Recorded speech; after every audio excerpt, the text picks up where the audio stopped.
આ બાજુ એક રાજા હા, તેનું નામ છે શાંતનુ રાજા. લગ્ન થયા ગંગા જોડે. ગંગા બહુ ગમતી. ગંગાએ કીધું હતું કે લગ્ન કરું પણ મને રોકવાની નહીં, મને ક્યારે ટોકવાની નહીં. જો મને રોકી તો હું તમને છોડીને જતી રહીશ. કશો વાંધો નહીં. લગ્ન કર્યા. પહેલો પુત્ર થયો, ગંગામાં પ્રવાહિત કર્યો. મહારાજ ચૂપ. બીજો પુત્ર, ત્રીજો પુત્ર, આમ કરતા કરતા 7 પુત્રોને ગંગાએ પાણીમાં જીવતા પ્રવાહિત કર્યા, મારી નાખ્યા બધાને. 8મો પુત્ર થયો. આંખમાં આંસુ આવ્યા. શાંતનુ રાજાને, દેવી આ શું કરો છો? મારો વંશ કેવી રીતે આગળ વધશે? આવું ન કરવું જોઈએ. મહારાજ, મેં તમને કીધું તમે મને રોકશો નહીં, પણ તમે મને રોક્યા. તમે મને નથી ઓળખતા, પણ હું ગંગા છું અને આજ મારો અવતાર છે. આ લ્યો, આ તમારો દીકરો. આનું નામ છે દેવવ્રત. દેવ દ્વારા પ્રાપ્ત એટલે એનું નામ હતું દેવવ્રત. આ થયા તમારો દીકરો અને હું જઉં છું. પણ મા વગર દીકરાને મોટો કોણ કરશે? ભલે રાજા, આ બાળકને હું મારી જોડે લઈ જાઉં છું, પણ આ બાળકને ભણાવી ગણાવીને યુવાન કરીને તમને પાછું આપીશ. ગંગા દીકરાને લઈને જતી રહી. થોડા સમયમાં કેટલાક વર્ષો વીત્યા. આ બાજુ રાજા ઉદાસ રહેવા લાગ્યા. સમય ગયો ને એક દિવસ આવ્યો. ગંગા આવી અને દીકરાને, યુવાન દીકરાને આપીને ગઈ. નામ છે દેવવ્રત. એવો દીકરો સાહેબ, અકલ્પનીય. તીર મારે તો ગંગાનું પ્રવાહ રોકી રાખે. પાણી રોકાઈ જાય ગંગાજીનું, એવી એનામાં શક્તિ. બ્રહ્માજીનો શિષ્ય બ્રહ્માજી પાસે, બૃહસ્પતિ પાસે, પરશુરામ પાસે એણે શસ્ત્ર વિદ્યા ધારણ કરી છે. એવો તેજસ્વી દીકરો, દેવવ્રત નામ એનું. દીકરો પિતા પાસે આવ્યો. પિતાની સેવા કરે. શાંતનુ રોજ ઉદાસ રહે. આમ કરતા કરતા ગંગાના તટ પર ગંગાની યાદમાં ફર્યા કરે. અને એકવાર નજર ગઈ આ સત્યવતી પર. આ એ સત્યવતી મત્સ્યગંધા, રૂપ સુંદરી બની ગઈ છે. શરીરમાં સુંદર સુગંધ આવે. એને જોઈ ગંગાની યાદ આવી. ગંગા જેવી જ લાગે. એટલે સત્યવતી સાથે રાજાને પ્રેમ થયો. લગ્ન કરવા માટે નિવેદન કર્યું. સત્યવતીએ કીધું કે હું લગ્ન કરીને ફાયદો શું તમારી જોડે? કારણ કે તમારો તો આમે એક દીકરો છે અને હું તમારું જો લગ્ન કરું અને મારે દીકરો આવે તો મારા દીકરાને તો હસ્તિનાપુરની ગાદી મળે જ નહીં, તો શું ફાયદો? અને નિયમ તો એવો છે કે મોટી રાણીનો દીકરો એ જ રાજગાદી પર બેસે. લગ્ન કરવાની ના પડી. રાજા ઉદાસ રહ્યા. દેવવ્રતને ખબર પડી કે મારા પિતા ઉદાસ છે. એટલા માટે દેવવ્રતે એમના રથ ચાલકને પૂછ્યું. એણે કીધું કે આ બધી વાત છે, એમને એક સ્ત્રી ગમે છે, એને એવો નિયમ રાખ્યો છે, પણ હવે કરવું શું? પોતાના પિતાને ખુશ કરવા માટે, પોતાની પિતાની ઈચ્છા પૂર્ણ કરવા માટે આ દેવવ્રતે ગંગાના પાણીમાં ઊભા ઊભા એક ભયંકર પ્રતિજ્ઞા કરી. હું આજીવન બ્રહ્મચર્યનું પાલન કરીશ. ભયંકર પ્રતિજ્ઞા કરી. એટલે દેવવ્રતનું નામ થઈ ગયું ભીષ્મ. આ દીકરો થયો. પિતામાં હજી બાકી યુવાન છે. બોલો જય શ્રી કૃષ્ણ. એ તો યુવાન છે ભીષ્મ. અને અદ્ભુત તેજ ભીષ્મનું. લગ્ન થયા સત્યવતી જોડે. શાંતનુ અને સત્યવતી દ્વારા 2 પુત્રના જન્મ થયા. એકનું નામ ચિત્રાંગદ, એકનું નામ વિચિત્રવીર્ય. એક દીકરાનું નાનપણમાં જ મૃત્યુ થઈ ગયું. એક દીકરો રહ્યો તો સમય વીત્યો. એકવાર ભીષ્મ શિકાર કરવા માટે ગયા હતા. ત્યાંથી કાશી ગયા. કાશી રાજાની 3 દીકરી અંબા, અંબાલિકા, અંબિકાને જીતીને લાયા અને આ વિચિત્રવીરની જોડે વિવાહ કરવાનું કીધું.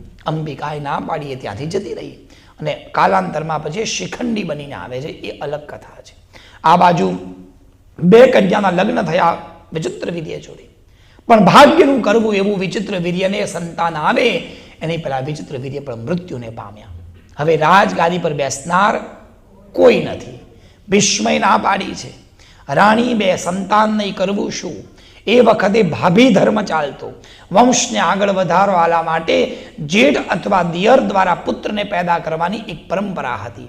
એટલે ભીષ્મને કીધું. કોણે? સત્યવતીએ. કે હવે તમે આના દ્વારા સંતાન પેદા કરો. માં, વિચાર કરો, મેં તો બ્રહ્મચર્યની પ્રતિજ્ઞા લીધી છે. અને ત્યારે ભીષ્મે ટકોર કરી. કેમ? તમારે તો તમારા દીકરાને ગાદી પર બેસાડવા હતા. રાજગાદી ક્યારે ભાગ્ય વગર મળતી નથી. ચૂપ રહો ભીષ્મ. હજી તમે મને ઓળખતા નથી. તમારા સિવાય પણ મારે એક પુત્ર છે. કોણ? વેદવ્યાસ. બોલો જય શ્રી કૃષ્ણ. હમણાં જ કથા કીધી છે. પરાશર દ્વારા પ્રાપ્ત થયા હતા. જ્યારે એ કોણ હતા? એ મત્સ્યગંધા હતા. ત્યારે હજી તમારા સિવાય પણ મારે એક પુત્ર છે. હું ચાહું તો એની પાસે જઈ શકું છું.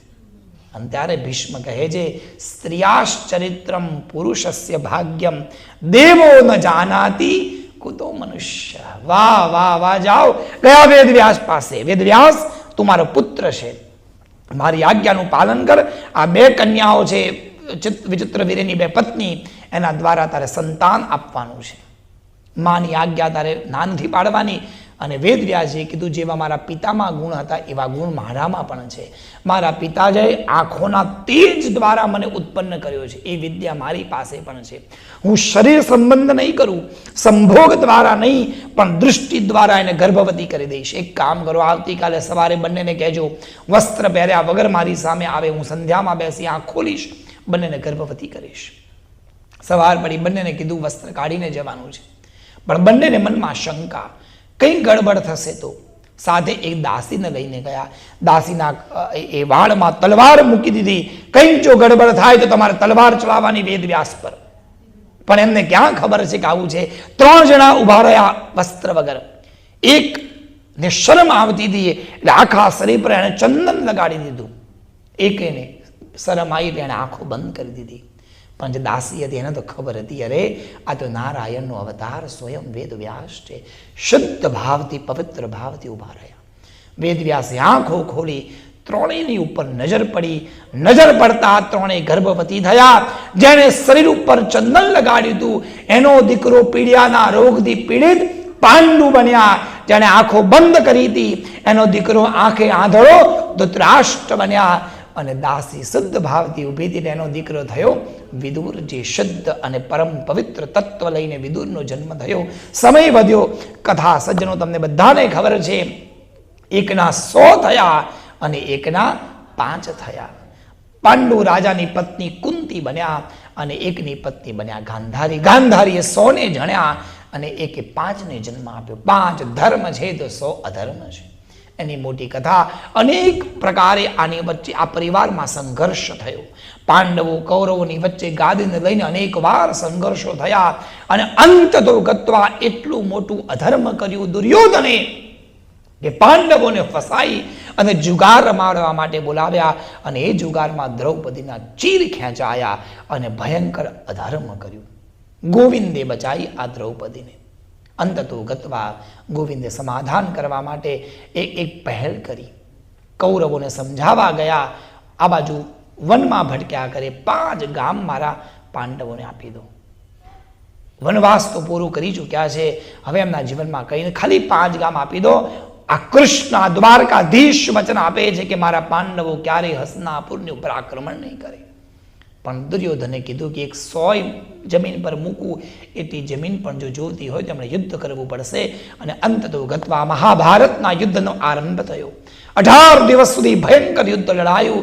એક કરતા કરતા કરતા યુદ્ધમાં બધા જ મૃત્યુને પામ્યા. અને એમાં ભયંકર ને સૌથી ખરાબ મૃત્યુ થયું હોય તો એ મૃત્યુ છે અભિમન્યુનું મૃત્યુ. તેમાં સ્વયં ભગવાનને પણ આંખમાં આંસુ આવ્યા.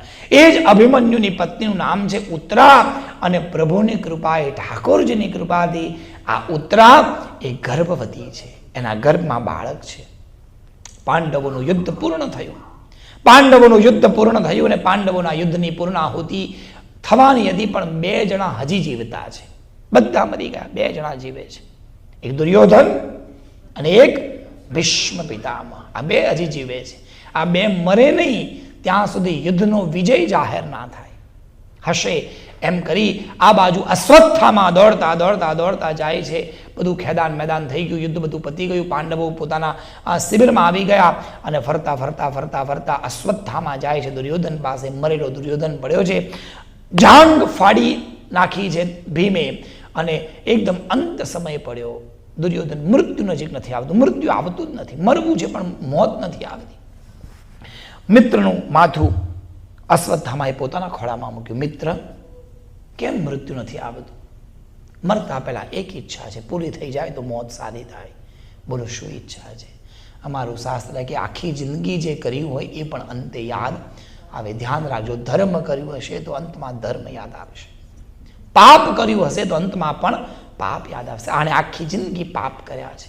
અંતમાં કીધું મારા મિત્ર મને એક કામ કર, 5 પાંડવોને હું મારી ન શક્યો, પણ 5માંથી જો એકાદને પણ મરેલો જોઈ લઉં ને, મારી આત્માને ટાઢક મળે.